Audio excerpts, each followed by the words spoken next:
आप लोगों ने बुलाया। आओ माँ को बुलाते हैं। बोल सच्चे दरबार की जय, दरबार की जय। अब कौन कौन बुलाएगा माँ को कीर्तन में आज? सब बुलाए। देखो आज उनके घर में कौन सा परिवार है? शर्मा वर्मा रोहिला परिवार में। क्या बात है। देखो रोहिला परिवार में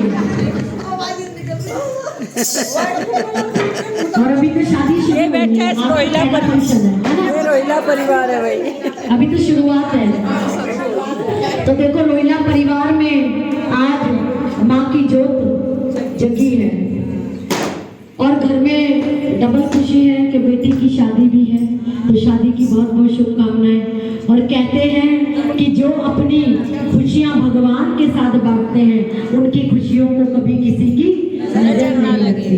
तो आज देखो खुशियां ही खुशियां हैं घर में। और आज खुशी की शुरुआत अगर इतनी अच्छी होगी, जिसकी शुरुआत इतनी अच्छी हो तो फिर आगे से सोच लो कि फिर अच्छा ही अच्छा है। बोल सच्चे दरबार की जय, बोलिए अपने मात की जय। आइए माँ को बुलाते हैं और माँ से क्या कहते हैं।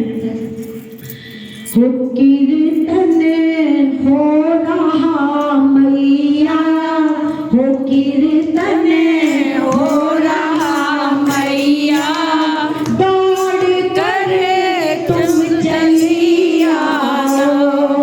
हो कीर्तन हो रहा हो रहा है ना रोहिला परिवार में।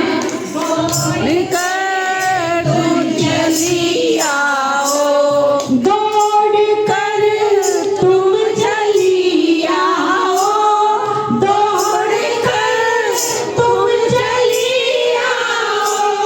हो कीर्तन हो। अगर इतना सुंदर भाव जब इतने कहते हैं ना कि भगवान ना किसी के अभाव में आते हैं ना किसी के प्रभाव में आते हैं, वो तो जब भी आते हैं